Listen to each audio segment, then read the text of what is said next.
C'est une exposition itinéraire que le musée national de Mohamed VI d'art moderne et contemporain reçoit à partir d'aujourd'hui jusqu'au mois d'août. Donc c'est une exposition qui regroupe 54 artistes africains issus de 54 pays différents qui ont travaillé sur le thème de la lumière. Avoir cette exposition itinérante au Maroc, c'est une marque à la fois de confiance des établissements artistiques internationaux et également une suite logique de ce qu'on a déjà organisé dans cet établissement comme activité, c'est-à-dire une autre activité autour de l'art africain qui rappelle celle qu'on a organisée l'an dernier autour de l'Afrique en capitale.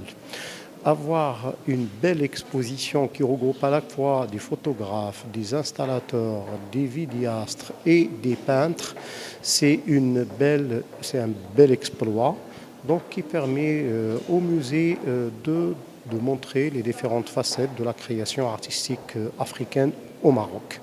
Une exposition que nous avons imaginée avec African Artists for Development, qui est une ONG française qui soutient des projets de développement en Afrique. Et cette exposition a été inaugurée en décembre 2015 en prélude à la COP21. La COP21 était particulièrement importante puisque c'est là où a été signé l'accord sur le climat.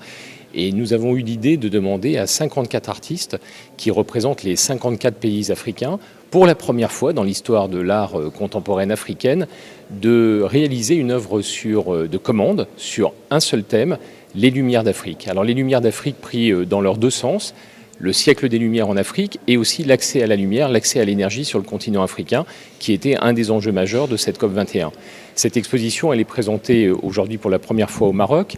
Elle a pour vocation de tourner dans des pays africains, des pays non africains, et de tourner à parité entre les pays africains et les pays non africains, parce qu'il nous semble important que le regard du public non africain soit aussi considéré que le regard du public africain sur la création contemporaine africaine.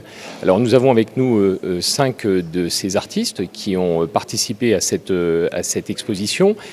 Le thème est le même et l'on voit que les œuvres sont très différentes et chaque artiste a accepté en plus de réaliser une vidéo de 2 minutes, ce qui donne une vidéo monumentale qu'on peut voir sur des écrans dans cette exposition, sur leur lumière intérieure. Qu'est-ce qui fait qu'à un moment donné, un artiste africain aujourd'hui crée, et surtout lorsqu'il pense à l'avenir du continent africain et lorsqu'il pense à un des enjeux majeurs qui est qu'on ne peut pas vivre notre avenir s'il n'y a pas un accès à l'énergie.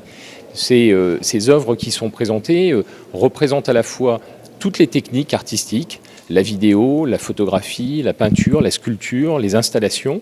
Il y a une parité entre les hommes et les femmes, qui sont des créateurs et des créatrices. Et nous avons voulu que cette exposition, qui va donc tourner dans le monde entier pendant 6 ans, soit vue par des millions de personnes et qu'elle soit quelque part un marqueur dans l'histoire de la création contemporaine africaine, mais aussi dans l'histoire de l'avenir du continent africain au XXIe siècle. On inaugure ce soir au musée Mohamed VI cette exposition qui est dans un cadre absolument exceptionnel. Elle prélude une année 2019 très chargée puisque après le Maroc, elle ira en Tunisie et elle terminera l'année en Afrique du Sud avant de partir pour les États-Unis et pour la Chine pendant l'année 2020. Vous le constatez, c'est juste derrière moi et ça s'intitule « Le développement durable ». Ma participation, je pense, elle est importante comme faire partie parmi les 54 artistes africains. Je pense que c'est quelque chose d'extraordinaire. Et le fait que l'artiste parle du réchauffement climatique, je pense que c'est son devoir en tant qu'artiste et dire qu'il a sa participation ou son devoir de parler sur le changement climatique. C'est un collage, c'est sur, comment ça s'appelle ? C'est l'acrylique sur toile et un collage en bois. Ça rappelle un peu la nature comme la destruction des forêts et tout. Et je me dis que ça, c'est possible que ça ne soit pas le cas. Comme on a le soleil, on a le vent, on a l'eau, et à travers ça, on peut avoir une autre technique d'avoir l'énergie.